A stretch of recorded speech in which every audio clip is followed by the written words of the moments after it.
Well, today is Thursday, October 22nd, and we are interviewing Juan Martinez in Taylorville, Illinois. Juan is 63 years old, having been born on September 19th, 1952. My name is Sue Burkholder, and I'll be the interviewer. Juan, could you please state for the recording in what war and branch of service that you served? I served in the Army during the Vietnam era. Okay. And I served for 2 years. I enlisted for the draft. Later on the draft, they quit the draft back in, I don't remember, 74, 75, around then. Okay. All right. Well, what about before you went, and did you say you enlisted? Yes, okay. I enlisted for the draft. Okay. All right. Before you went into service, can you tell us a little bit about your family, like where you were born, where you grew up, that type of thing? Yes.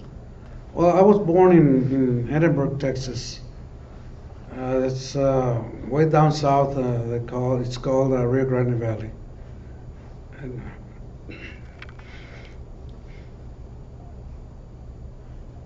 hold it. I don't. We moved to Illinois. I must have been around 9 or 10. My parents migrated to Milford, a little bitty town. It's went to pick asparagus, and we helped them as kids. Then later on they started working for a canning company, and we continued working in the summers. We go to school, and after school, we went to pick asparagus. It was fun, and we also work, and we got paid for it, and we helped our parents. They saved every penny they could get, and they did real good. I think for raising us up, raised 3, and then my sister came along in 67. And we continued school, all of us. And when I got to school, that's when I thought about joining the service. And it was a good experience. I liked it. Maybe because I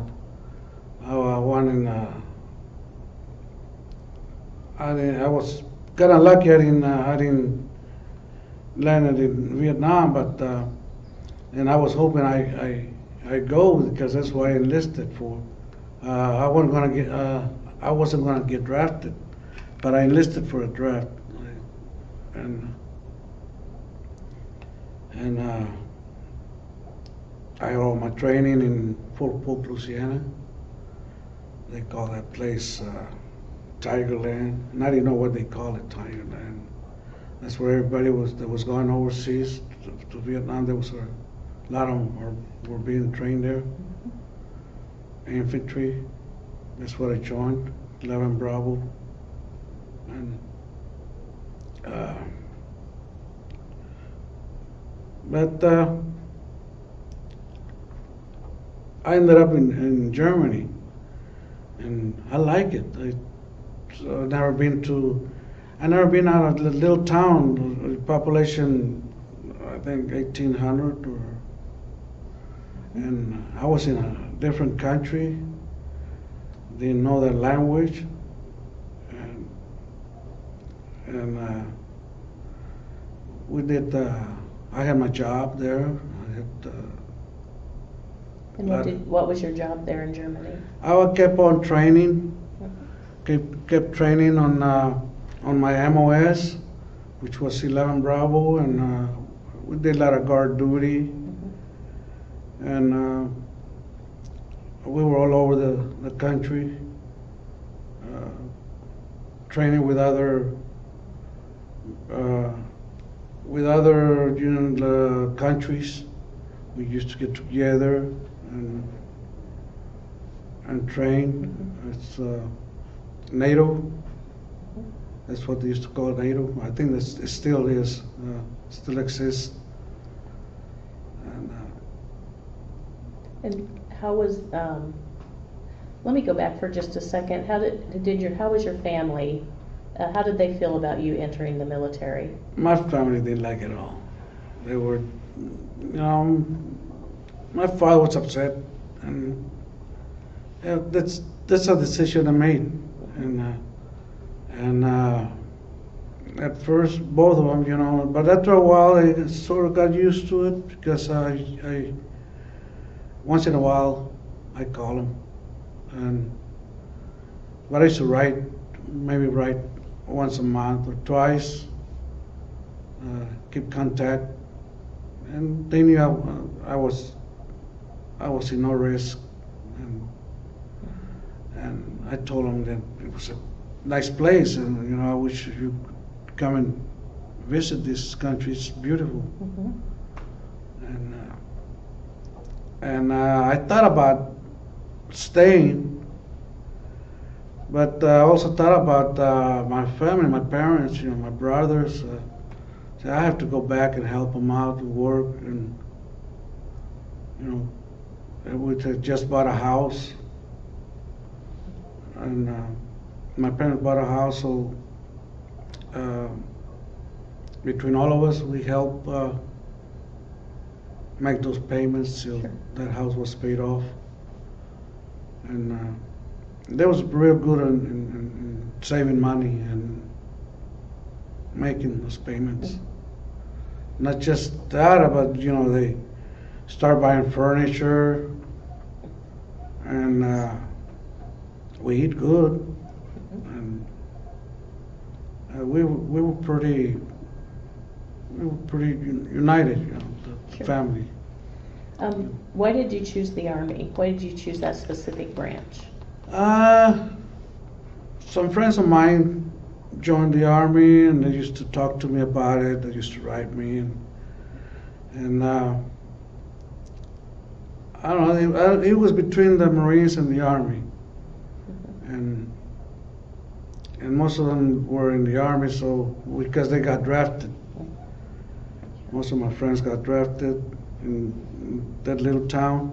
There was about 6 guys there, and I said, "Well, I want to join. I want to be out there with them." And we were all scattered. Some didn't make it back.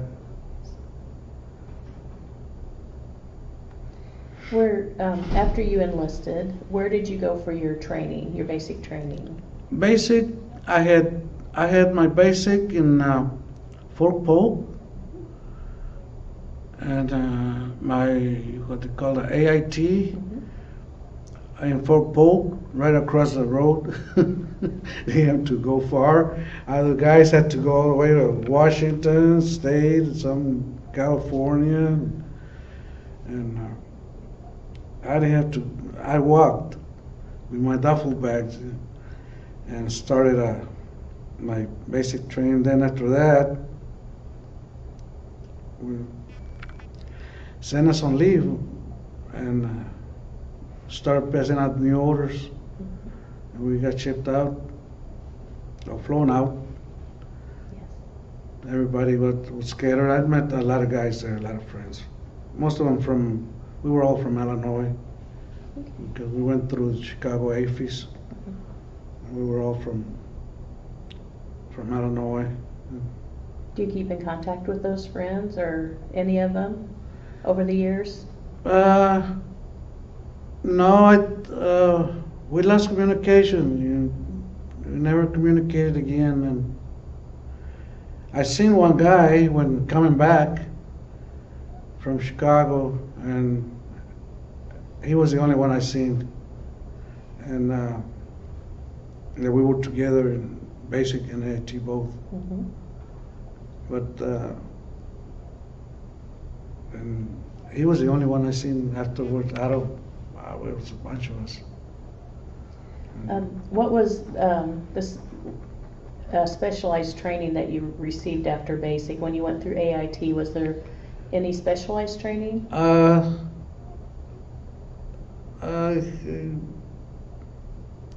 They taught me how to, all the.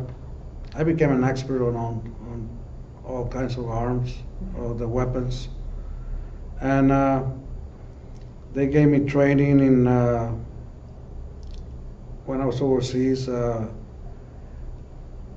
because we used to guard a lot of ammo dumps, and back then we didn't have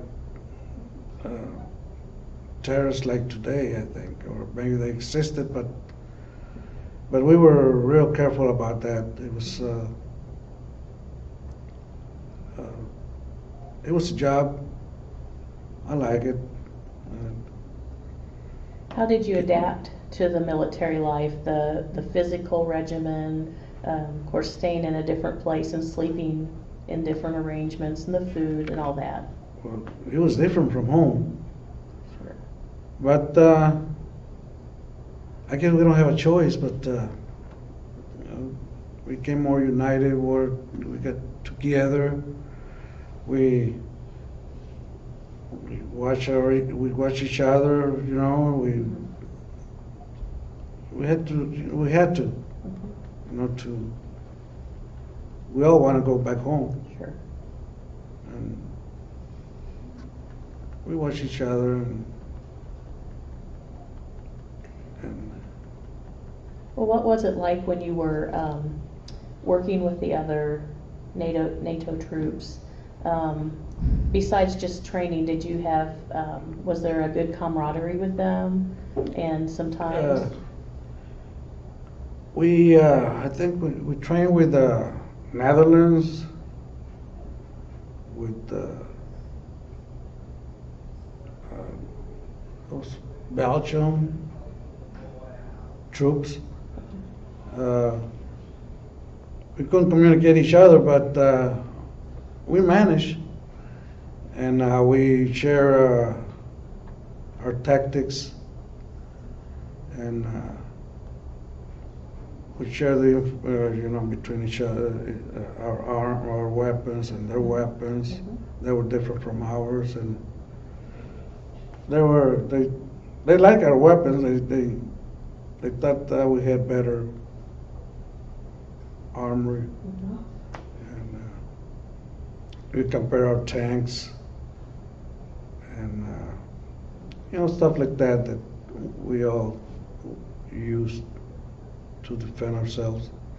Were there times where it was like a bit funny, or just because of the language barrier, and as you were trying to communicate, did that cause some interesting situations, like as funny or even uncomfortable? Well, we had fun because we share food. Well, that's one thing I like. Other places' food, Mm-hmm. and we share our chow, our food. They were over here, and we were over here, and the meals are different, and ours were different. We were together because we were detached to there's only maybe a platoon. We detached to a company with the other allies, and we share the ideas, and it was interesting. Yeah. So did you enjoy, as you were in Germany, did you enjoy the local food and things? What was your yes. favorite about that? Well, there's one dish I like that's called Schnitzeltiner, and every little village had their own pizzeria, and we should go out to we like there's certain places on our day off, and that we get a break. If I like the food, a certain place I went to, I used to we'll get a taxi and take us over there where they were all close, you know. We didn't have to go very far. And I really enjoyed it.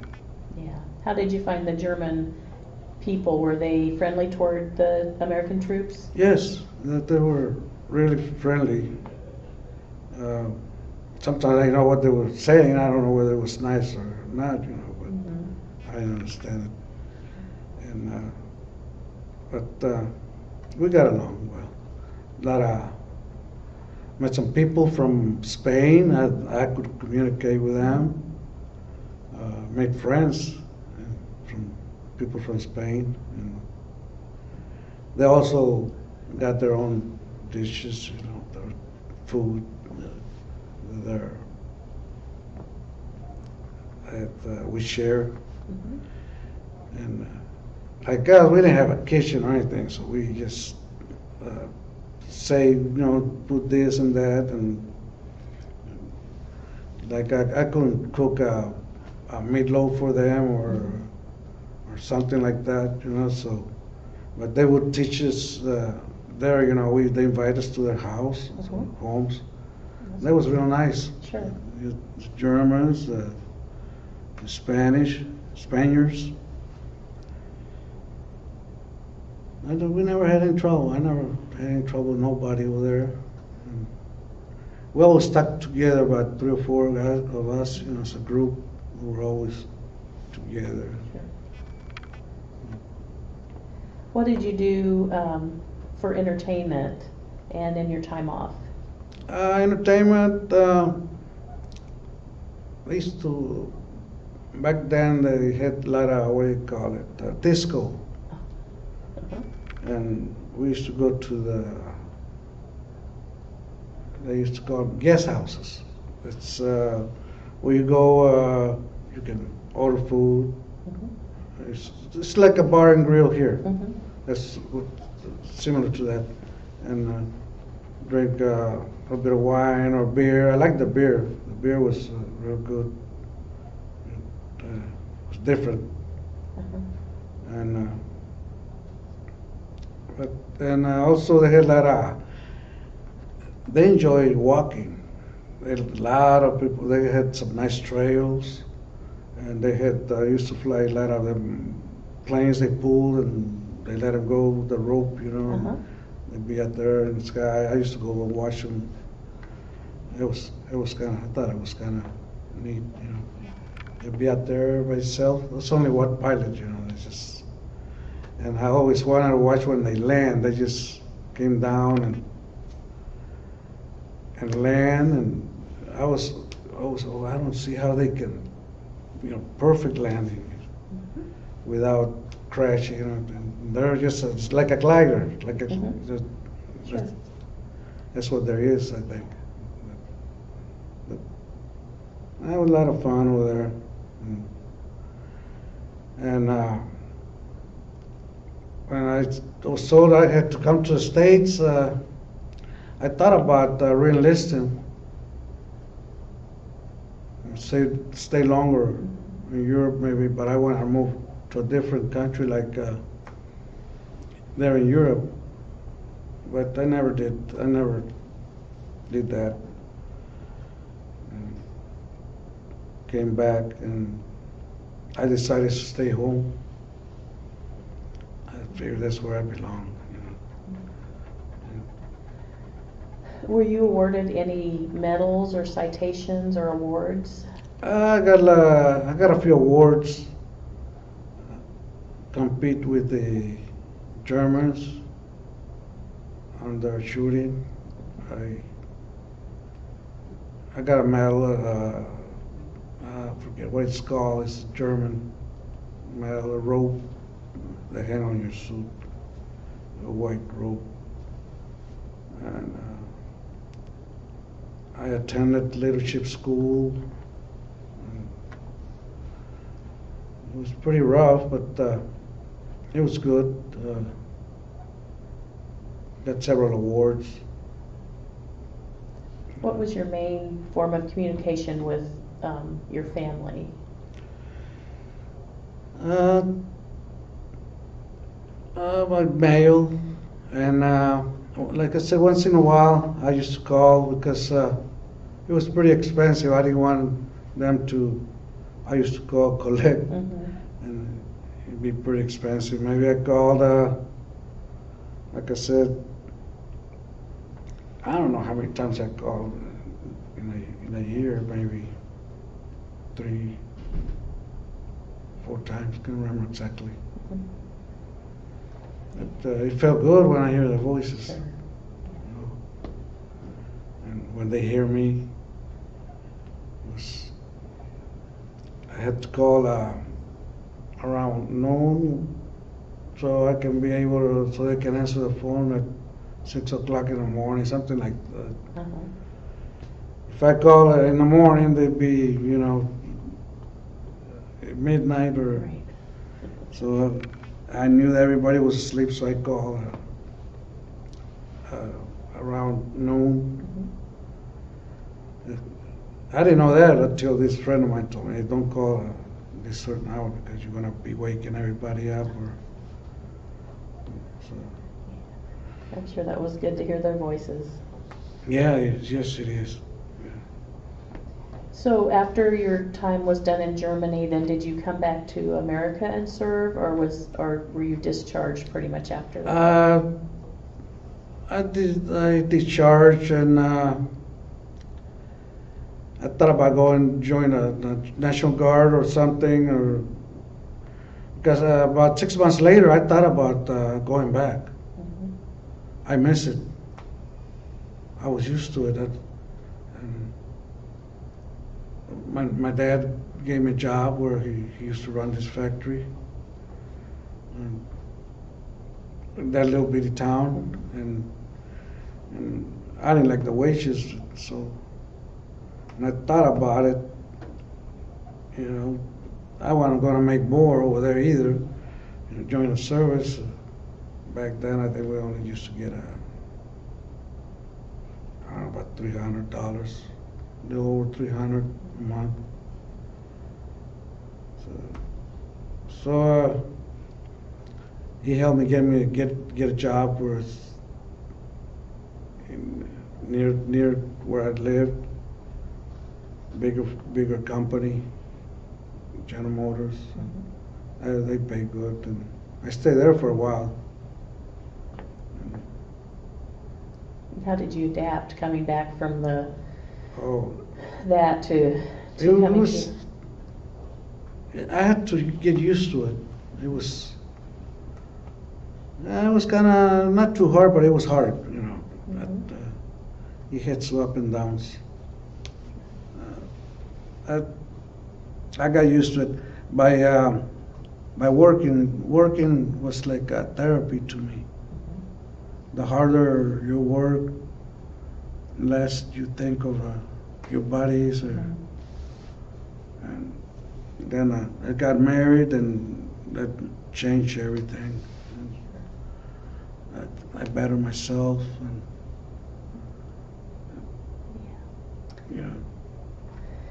Let's see.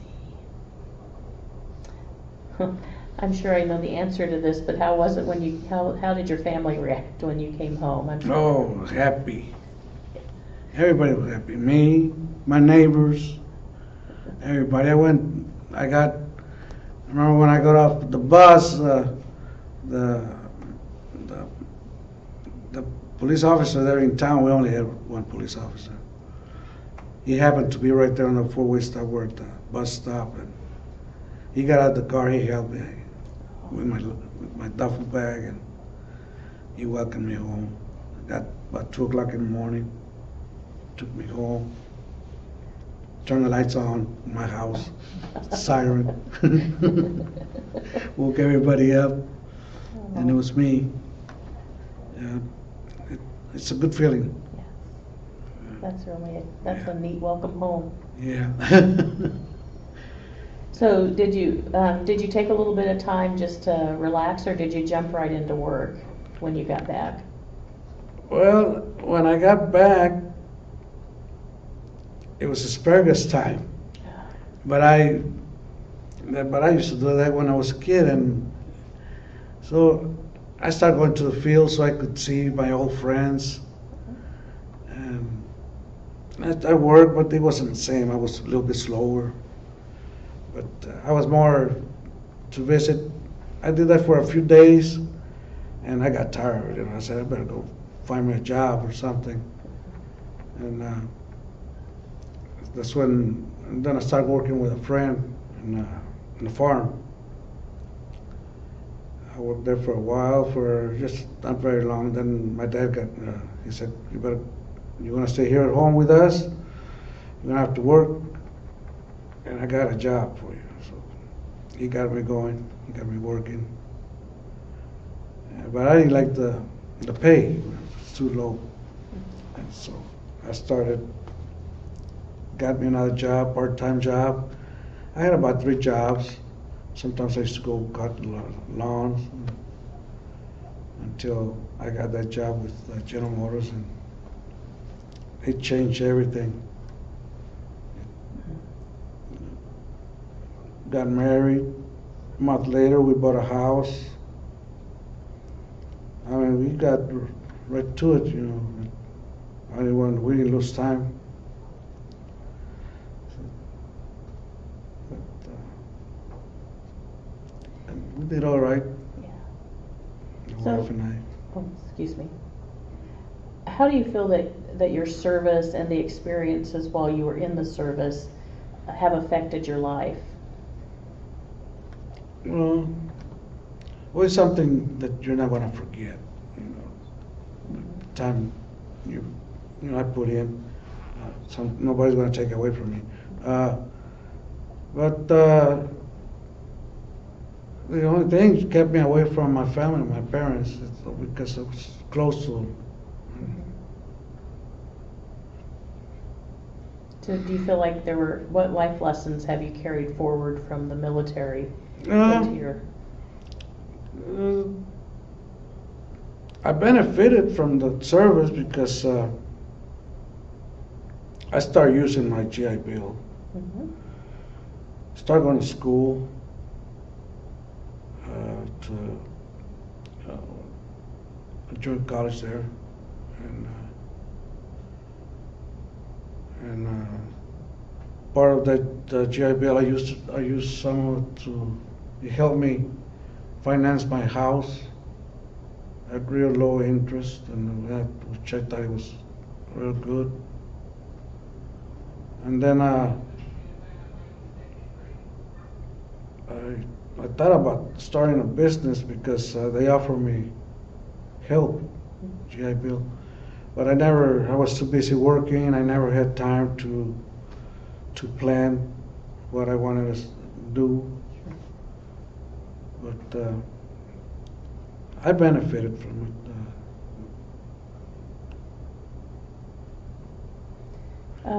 How about your time in or how did your time in the military and your experiences influenced your thinking about the military and war in general? Well, you mature quicker. You're not with that kid mind no more. You got different personality, Mhm. and learn to respect. And to me, that was very very important because I had to respect so I could be respected too. And that was one of the things I really liked from the service. Because there's people in the service that I don't know why they joined or why they didn't care. But that I say if they don't care about themselves,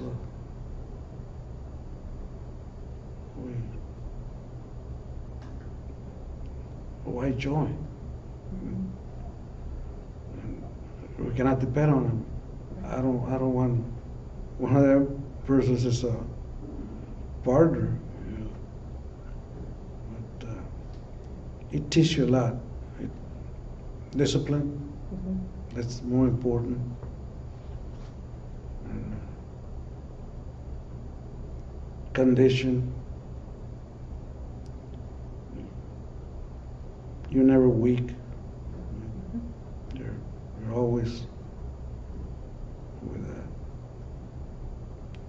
a good momentum to keep on going. And I think I'm still a little bit like that, but I'm getting old, 63 years old. Do you feel like you've been able to use all of that, of course, to affect your family, your children, and maybe those around you in your work environment? Yes. It teach you how to teach your family, or how if just to act respectful, so you can so they can mind you, especially children. Mm-hmm. That's where we start with the children. And I was pretty lucky. They turned out good kids, Yeah. and still are. And I got 3 grandkids, which I enjoy being with them. Yeah. And I hope I'll be around so I can be around them. I really enjoy them. Mm-hmm. I think I enjoy more with the grandkids than my kids. I have a lot of fun with them. Mm-hmm. I forgot to ask earlier, was there any other of your family that went into the military? No, I was the first family member that, and they didn't want me to go. I said, well, but no, I'm the first of my family. My son wanted to join the Marines, and I sort of, school's more important, and said maybe when you finish college, you join the Marines, but go out there with an education, because it's going to help you. Mm-hmm. Yes. You become a good soldier with education. You go longer. You advance more, because it's necessary. Right. Now with all the new technology they have. When I was in, we didn't have that much. Computer was just starting to come around, or they were around, but then there weren't that many computers. I see a lot of typewriters. Everybody had a typewriter. Now they're all computers. Make it easier. Well, is there anything that you would like to say future generations who might view or hear your interview? I think our next generation, we need some young people, smart, so they can take care of us. They can take care of this country and take care of us. I tried, I did my best, and I know that they can do better. They'll do a lot better.